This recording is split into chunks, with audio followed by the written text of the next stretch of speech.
What up, what up? Rafiq's Reflections. You know what it is. I'm gonna get right into it. Today I'd like to address the music biz.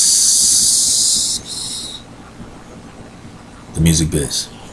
And its honor system or lack thereof.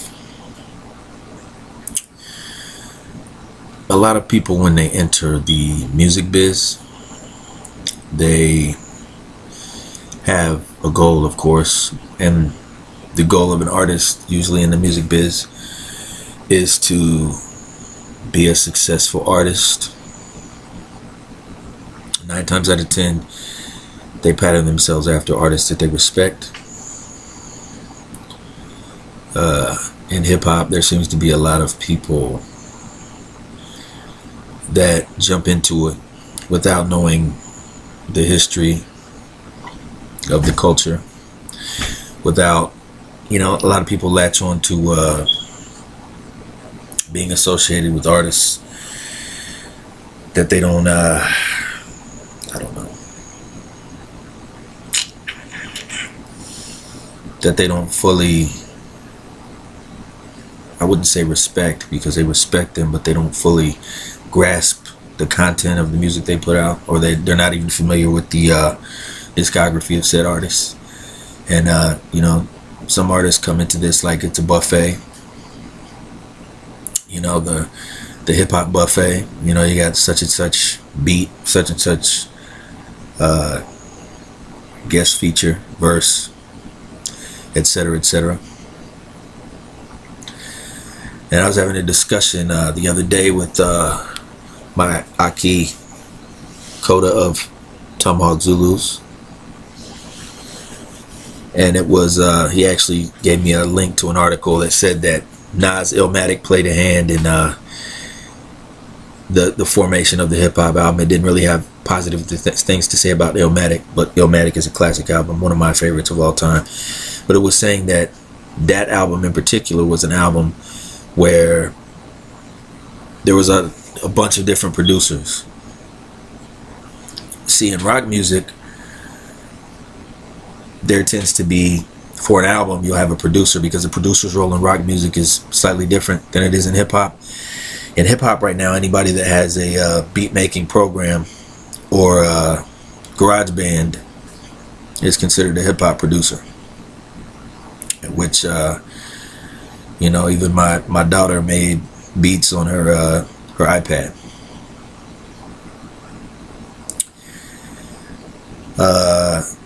So in rock music, it's more of like somebody that's actually dealing with the musicians. Somebody has a good ear, and they work closely with the recording and mixing engineer to come over with a overall project that sounds well and delivers the message that the players are going for. But back in the days, the DJ's name used to come before the MC. It would be DJ such as DJ Jazzy Jeff, and the Fresh Prince is a perfect example. 9 times out of 10, it was the DJ's name first. But when people that made beats, and it used to be that DJs, most of the DJs were the ones that were making the tracks. For instance,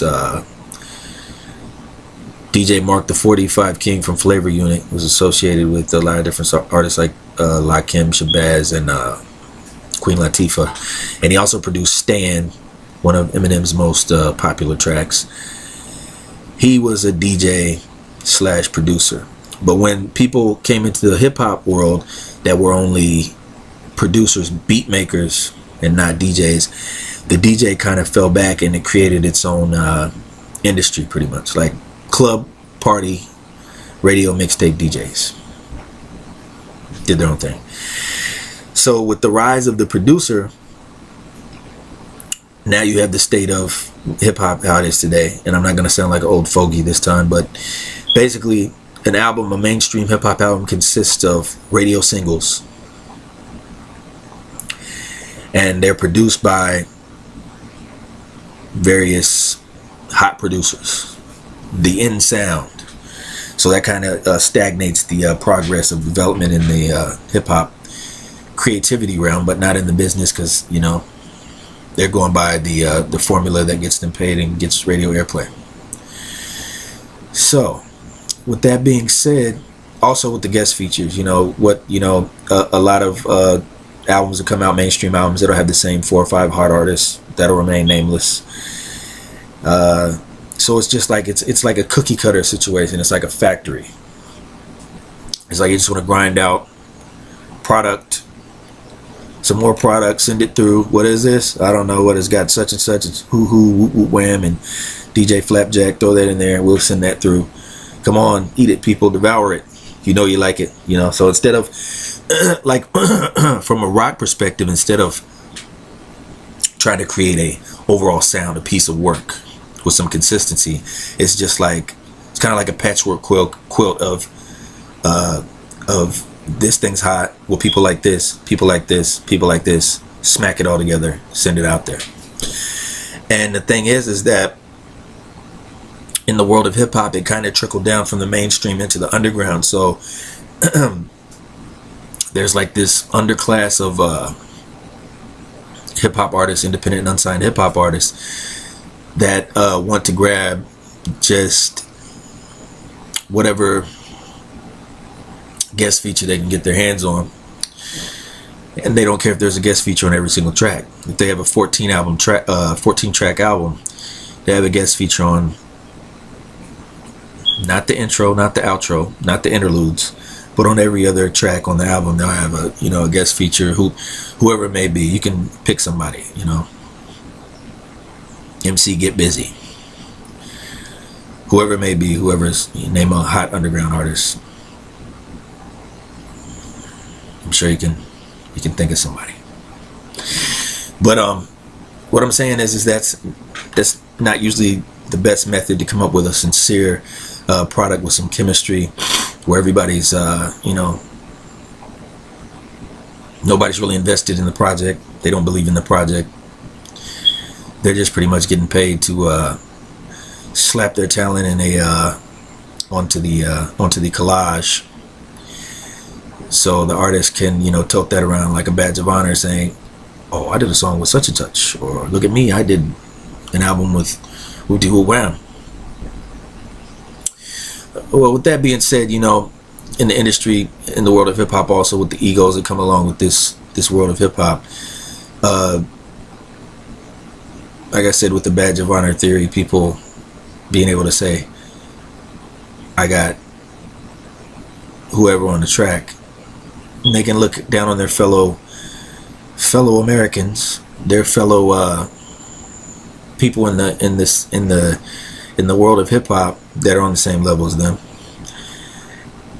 and look at them and be like, "I'm somehow better than you, or I have some kind of status because I have a track with MC King Kong or whoever." Bottom line is that you're a customer. If you pay to play, you're a customer. You're not proving your talent. You're using the ability and the achievements of somebody that did prove their talent once upon a time and is still proving their talent, and basically built a fan base and acquired real respect in the industry. And you're using what they've established to promote your own personal agenda. And 9 times out of 10, that's just a selfish thing of, it's a pat on the back to say, "Hey, look at me, I'm somehow qualified as an MC because I have a song with fill in the blank." So this comes from, I'm sure everybody's seen, if you travel Facebook, people might get their feelings hurt, but you can see people and you'll be like, "You got a song like who?" And it's always the same hot artist. It's like 10 people pop up in a month, and they all featuring such and such, featuring such and such, And don't get me wrong, there are classic songs that come out of that every now and then, underground classics or something that's surprising. You'd be like, "Hey, I never heard of this guy, but he has a song with this and it's really good." But 9 times out of 10, it's people just a lot of them are groupies. Let's be honest. A lot of them are groupies and fanboys, not fanatics. There's a difference between a fan. Fan is short for fanatic, and there's a difference between a fanatic and a fanboy. A fanboy wants to massage the rapper's feet in the hotel room and you know, get next to him and smell his cologne and shake his hand, give him a big hug, and stick to him like glue, crazy glue, you know, and follow him around at the club all night. You know, that's a fanboy. It's more like a groupie. It's a, you know, a male groupie. But respect, you know, the term, the cliche real, recognize real. Well, among the gods and earths, there's a phrase that goes, mind detect mind. It means the same thing. It means that, you know, we can see eye to eye. You know, due to our circumstances, we can relate. So an artist of a particular level of talent will recognize when they encounter someone that has ability. So there's really you know, there's really no need to front. You know, there's really no need to front. We should all be able to express our talent and our abilities on an equal level, without the augmentation of you know, I'm not saying that you shouldn't have guest features, but if you're going to augment your talent or boost up your talent, do it with a legitimate way, and not just such a contrived and cheap, although it may not be monetarily cheap. Creatively, it's cheap to pay for a guest feature that's going to sell your album. That's the artist speaking against the artisan. I'm sorry. The artist speaking against the opportunist. The artisan speaking against the opportunist. Because the opportunist is trying to capitalize on everything. He has his own selfish agenda. And he tends to be a serpent. And when the blanket is snatched off of his facade, he tends to react in an emotional manner, in emotional outbursts. But, you know, like I said, real recognize real. And when it comes to the rap business and the business of rap music and hip-hop culture, those that deserve respect will get respect if they work hard enough.